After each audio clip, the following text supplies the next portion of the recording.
ছাত্ৰ-ছাত্ৰীসকল তোমালোকে বোৰ্ডত প্ৰশ্ন এটা দেখিছানে খালী ঠাইত এনে এটা অংক বহুৱা যাতে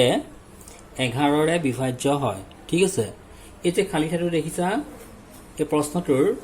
এই খালী ঠাইডখৰত আমি এনে এটা অংক বহুৱাব লাগে যাতে 11ৰে বিভাজ্য হয় মানে এনেকা এটা অংক বহুৱাব লাগে যাতে যিটো নতুন সংখ্যা গঠিত হ'ব সেই নতুন সংখ্যাটো 11ৰ সৈতে বিভাজ্য হয় ঠিক আছে এটা কথাটো হ'ল কি 11ৰে কোনবোৰ সংখ্যা বিভাজ্য হয় যিবোৰ সংখ্যাৰ অযুগ্ম স্থানৰ অংকবোৰৰ যোগফল আৰু যুগ্ম স্থানৰ অংকবোৰৰ যোগফলৰ পাৰ্থক্য 0 বা 11ৰে বিভাজ্য হোৱা সংখ্যা হয় হয়নে সেই সংখ্যাবোৰ সদায় 11ৰে বিভাজ্য হয় আমি হেতু নিয়মতে কৰিব লাগিব ঠিক আছে ইয়াত যে আমি এটা অংক উলিয়াব লাগে আমি সেই অংকটো ঠিক তেনেকৈ উলিয়াম দেই তোমালোকে চাই থাকা তোমালোকে তাৰ কথা মন কৰাচোন এই যে সংখ্যাটো ইয়াত দিছে এই সংখ্যাটো প্ৰথম স্থানত যেটো অংক আছে এটো হল অযুগ্ম স্থানৰ অংক দেই অযুগ্ম স্থানৰ তাৰ পিছৰটো যুগ্ম স্থানৰ অংক তাৰ পিছৰটো অযুগ্ম স্থানৰ তাৰ পিছৰটো যুগ্ম স্থানৰ ঠিক আছে তেতিয়া হলে আমি প্ৰথমে লিখিব লাগিব অযুগ্ম স্থানৰ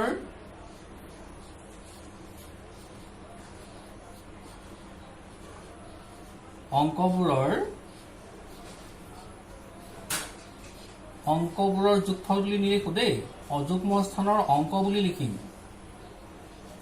কিয় জানানে ইয়াত অযুগ্ম স্থানৰ অংক মাত্ৰ এটা আছে 9 হয় নহয় এইটো যুগ্ম স্থানৰ আৰু এইটো হল অযুগ্ম স্থানৰ গতিকে অযুগ্ম স্থানৰ অংক ইয়াত আছে এটা গতিকে ইয়াত অযুগ্ম স্থানৰ অংক বুলি লিখিবলগীয়া হৈছে দেই অযুগ্ম স্থানৰ অংক কি লিখিব লাগিব 9 যুগ্ম স্থানৰ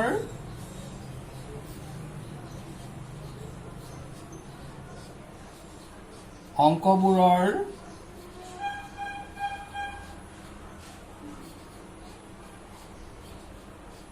যোগফল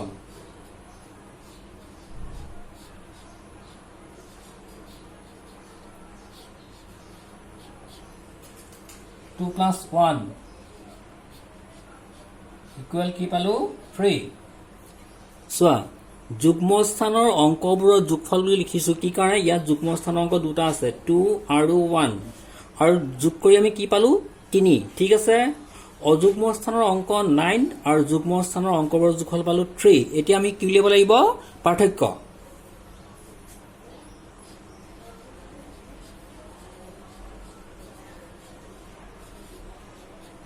এই 9 পৰা 3 টো বিয়োগ কৰিব লাগিব পাৰ্থক্য পালো 6 এই 6 টো আনসাৰ নহয় দেই এই 6 টো কিন্তু আনসাৰ নহয় এটা আমি কৰিব লাগিব কি এটাকে খালী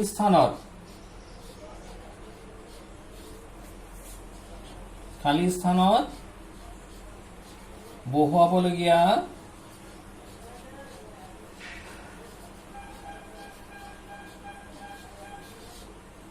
অংক দেই অংক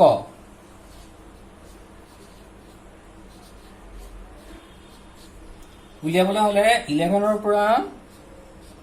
এই 6 টো আমি কৰিব লাগিব কি মাইনাস কি পালো আমি আনসাৰ 5 গতিকে ইয়াৰ আনসাৰ হ'ব 5 তাৰমানে এই 5 টো যে তোমালোকে দেখিছা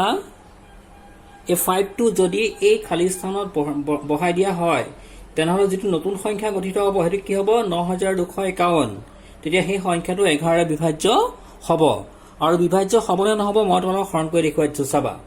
ইয়াত যদি 5 টো মই লিখো এই 5 টো যদি ইয়াত লিখা হয় তেনেহলে সংখ্যাটো হ'ব 9251 হয়নে এই 5 টো যদি আমি ইয়াত বহাও আৰু এতিয়া 11 যেতিয়া হৰণ কৰিম 8 হৰণ কি হ'ব 88 ঠিক আছে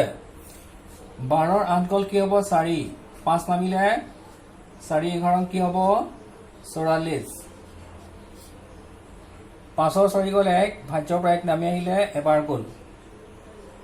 এইটো চোৱা এখনটো দেখিলানে এটা বুজি পাইছাতো তোমালোকে এনেকৈ হৰণ কৰি দেখিব নালাগে অংকটো ঠিক এনেকৈ কৰিব লাগিব দেই ঠিক আছে আৰু কৰাৰ অংকটো কৰাৰ নিয়মটো ঠিক এনেকুৱাকৈ কৰিব লাগিব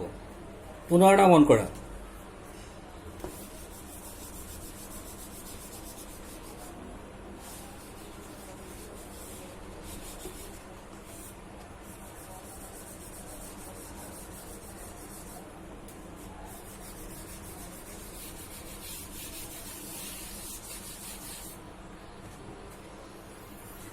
যাতে ঠিক আছে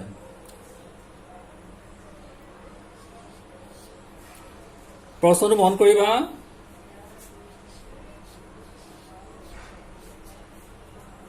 তোমালোকে এই প্ৰশ্নটো চোৱা আমি এই ড্ৰেছত এটা অংক উলিয়াব লাগে হয়নে যাতে গোটেই সংখ্যাটো 11 কি হ'ব বিভাজ্য হ'ব তোমালোকে মন কৰা এই প্ৰথম অংকটো কি হ'ব অযুগ্ম স্থানৰ তাৰ পিছৰটো যুগ্ম স্থানৰ তাৰ পিছৰটো কি হ'ব অযুগ্ম স্থানৰ ঠিক আছে তাৰমানে ইয়াত অযুগ্ম স্থানৰ অংক দুটা আছে 1 আৰু 7 হয়নে নহয় অযুগ্ম যুগ্ম অযুগ্ম যুগ্ম তাৰমানে 1 আৰু 6 ঠিক আছে তেনেহ'লে ইয়াত অযুগ্ম স্থানৰ অংক বুৰৰ যোগফল বুলি লিখিব লাগিব দেই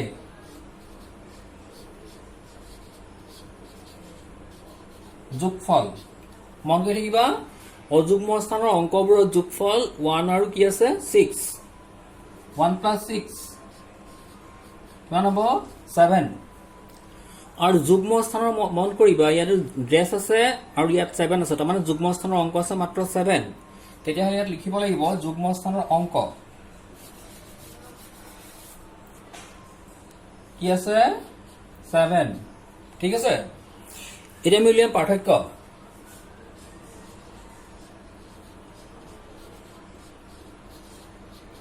7 ৰ পৰা 7 মাইনাছ কৰিব লাগিব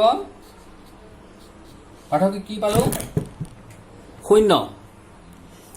পাৰ্থক্য পালো 0 মন কৰিবা এতিয়া কিন্তু এই 0টোকে নি ইয়াত বহাব লাগিব দেই বুজি পাইছাতো ইয়াৰ আগৰ অংকটো যে আমি কৰিছিলো 11 পৰা 20 কৰিছিলো এটো যেটো 0 পাইছো গতিকে মাইনাছ কৰাৰ প্ৰয়োজন নাই এই 0টো আমি যদি ইয়াত বহাও এই সংখ্যাটো হ'ব 1067 1067 আৰু যদি এই 0টো ইয়াত বহাও 11 বিভাজ্য হয় নে নহয় মই তোমাক কৈ দেখুৱাইছো চাবা ইয়াত চোৱাচোন 1067 হয়নে এই 0টো যদি ইয়াত বহাই দিও 11 যদি বিভাজ্য কৰিবলৈ যাওঁ 9 বাৰ দিব লাগিব 9 11 কি হ'ব এইটো 99 তাৰ পিছত 16 নগল কি হ'ব এইটো 7 7 নামিলে আৰু 7 11 কি হ'ব 77 দেখিলানে তোমালোকে এনেকৈ হৰণবোৰ কৰি দেখুৱাব নালাগে তোমালোকে বুজিবৰ কাৰণে মই দেখুৱাই দিছো তাৰমানে উত্তৰটো কি হ'ব 0 ইয়াৰ উত্তৰ হ'ব 0 ঠিক আছে পুনৰ এটা মন কৰা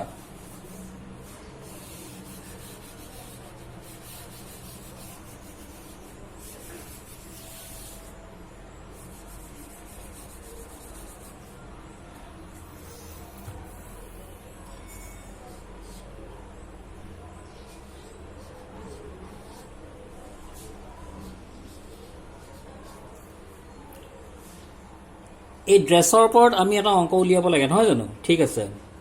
ইয়াত চোৱা এইটো হ'ব অযুগ্ম স্থানৰ এইটো যুগ্ম স্থানৰ পুনৰ অযুগ্ম স্থানৰ পুনৰ যুগ্ম পুনৰ অযুগ্ম পুনৰ যুগ্ম ঠিক আছে তেতিয়াহ'লে চোৱা অযুগ্ম স্থানৰ অংকবোৰৰ যোগফল অযুগ্ম স্থানৰ অংক কি কি আইছো 8 প্লাস কি আহিব 9 প্লাস পুনৰ কি আহিব 8 হয়নে আৰু ইয়াত কিমান হ'ব 25 প্লাস কৰিলে তাৰ পিছত যুগ্ম স্থানৰ অংক চোৱা যুগ্ম যুগ্ম যুগ্ম তাৰ যুগ্ম স্থানৰ অংক দুটা আছে 4 + 4 তেতিয়া লিখিব লাগিব যুগ্ম স্থানৰ অংকবোৰৰ যোগফল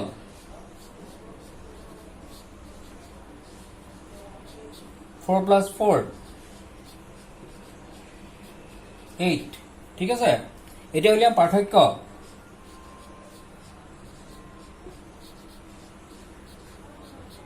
25 ৰ পৰা 8 আমি মাইনাস কৰিব লাগিব কিমান হ'ব 25 ৰ পৰা 8 মাইনাস কৰিলে 15 আনকল 7 17 ঠিক আছে এটো जो आंसर নহয় এটো आंसर নহয় তেতিয়া হলে কি কৰিব লাগিব কোৱাচোন আমি এই খালী স্থানত বহিবলগীয়া অংকটো উলিয়াবলৈ হ'লে আমি এই 17ৰ পৰা 11টো উল্টাই মাইনাছ কৰিব লাগিব এতেকে খালী স্থানত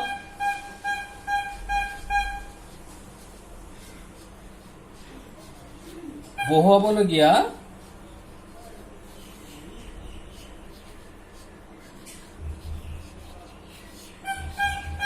অংক দেই খালী স্থানত বহুৱাবলগীয়া অংক উলিয়াবলৈ হ'লে এই 17টোৰ পৰা আমি 11টো মাইনাছ কৰিম আৰু আনসাৰ পাম 6 তাৰমানে আনসাৰ হ'ব 6 এই 6টো আমি যদি এই খালী স্থানটোত বহুৱাও তেনেহ'লে কি হ'ব 11ৰে বিভাজ্য হ'ব ঠিক আছে বুজি পাইছা চাগে ঠিক এনেকুৱাকৈ কৰিবা